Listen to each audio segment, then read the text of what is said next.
Do you have a bike with a press fit bottom bracket that no matter what you try, you can't get that stupid bottom bracket to stop creaking?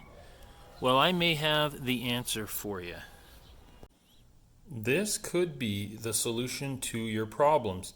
A couple of companies, Token being one of them, makes a bottom bracket that is a press fit bottom bracket that actually threads to the other side. So the two halves thread together, creating a single unified bottom bracket.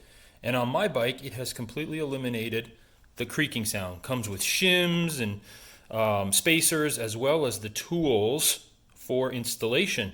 So check it out. Thanks for watching, and please hit that like button and check out my weekly spotlight video on unknown MTB YouTubers.